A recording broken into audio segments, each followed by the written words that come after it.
I'm Charlotte Røjgaard, the Global Head of Bureau Veritas Marine Fuel Services Verifuel.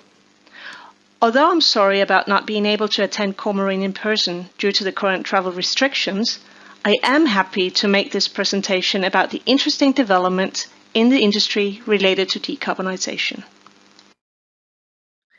We thought that IMO 2020 would have a massive impact on the industry.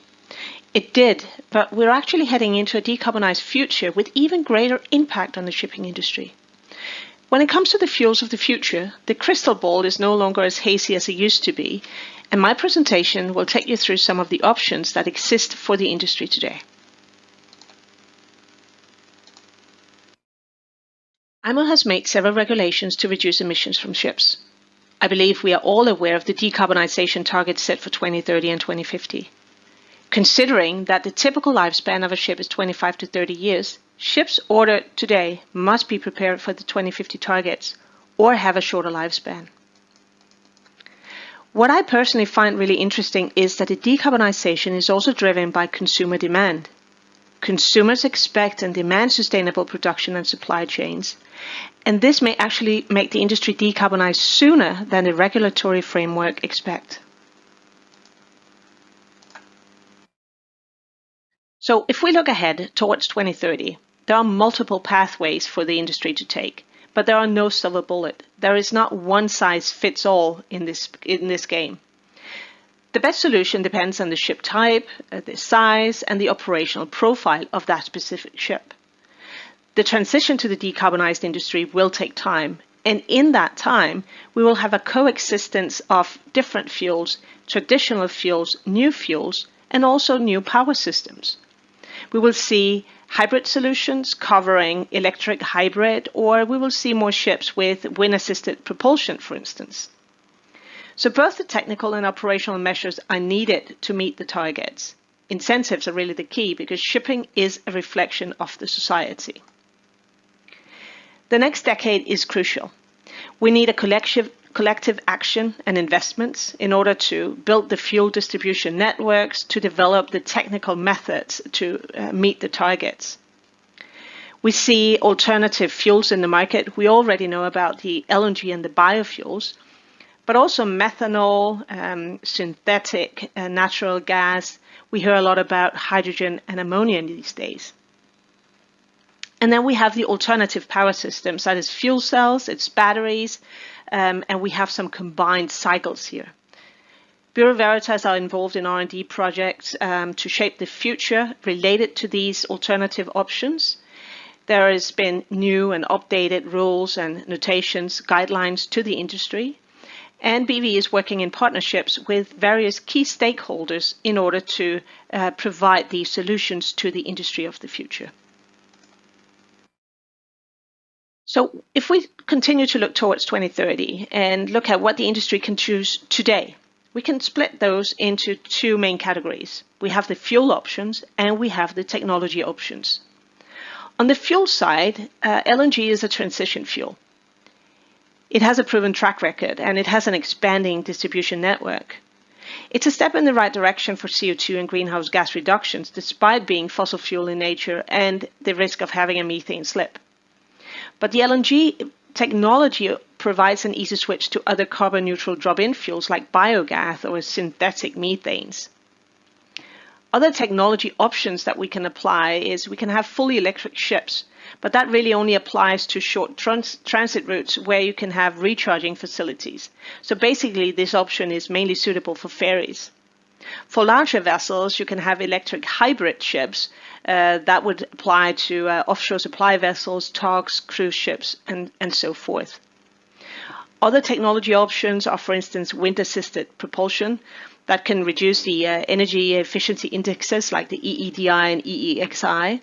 And there are other energy efficiency design optimization that applies to hull or lubrication systems, power distribution, waste heat recovery, and so forth. So let's look at one of the fuel options in more details, the biofuels. The biofuels have the benefit that they are compatible with modern ship engines. You don't need any capex to start consuming biofuels today.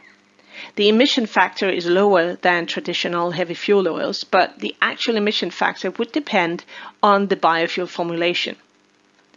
It can be mixed with fossil fuels as a drop-in.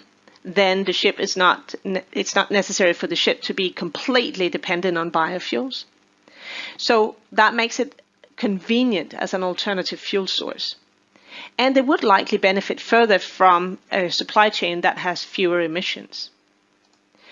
But there are also challenges related to biofuels. One of them are the NOx emissions.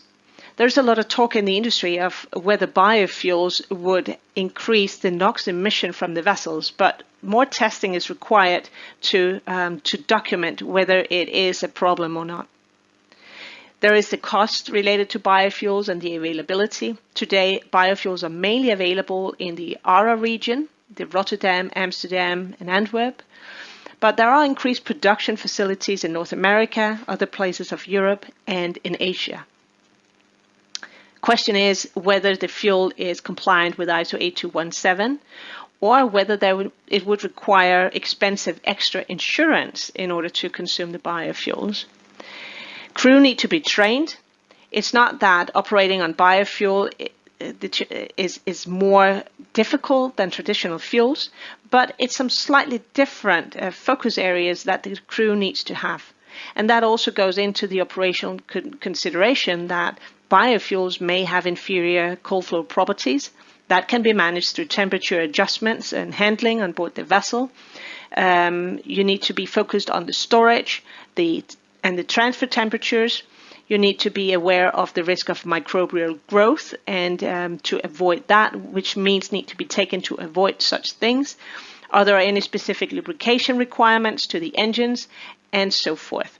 But it's manageable, but challenges to be overcome. There are many biofuel formulations, and there are also many trials going on in the industry. And this is just an example of two of those.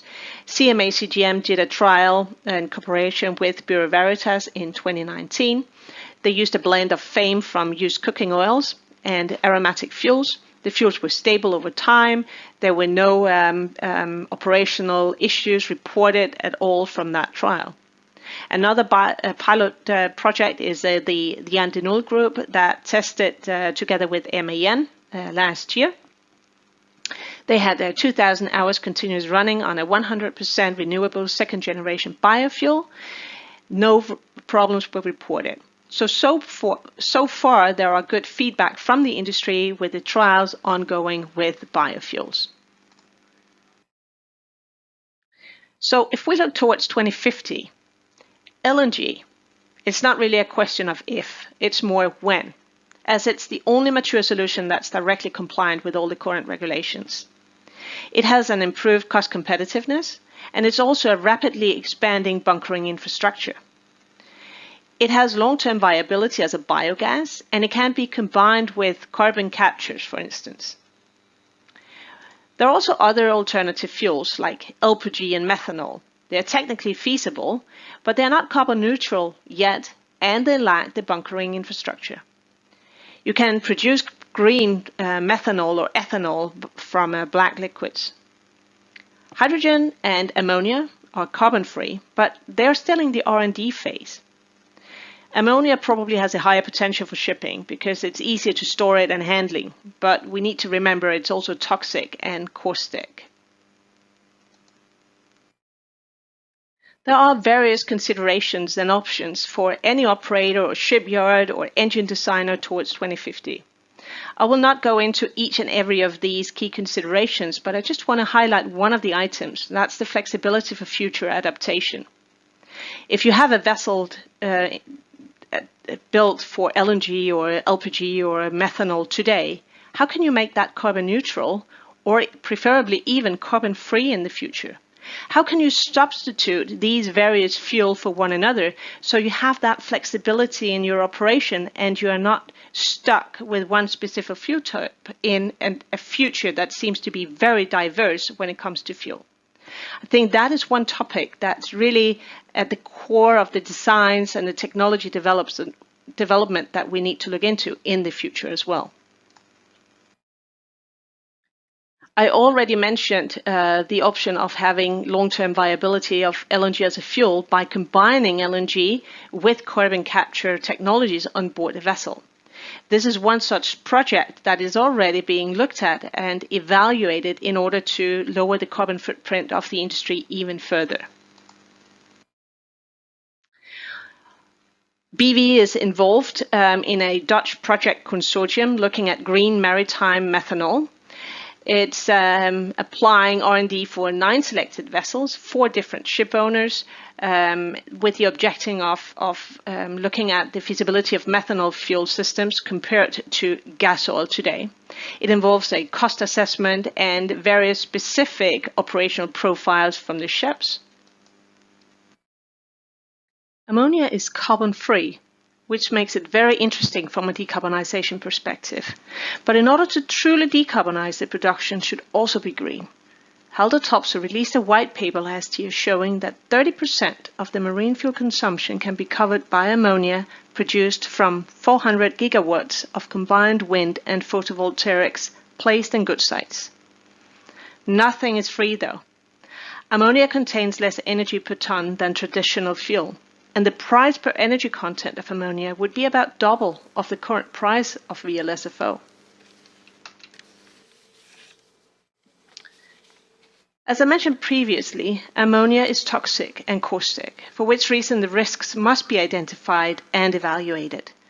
Bureau Veritas is involved in these investigations together with various other marine stakeholders, identifying the risks and the measures that must be taken to ensure that all safety aspects are addressed, including the potential impact on the NOx emissions. I started my presentation mentioning that the crystal ball was less hazy than it has been.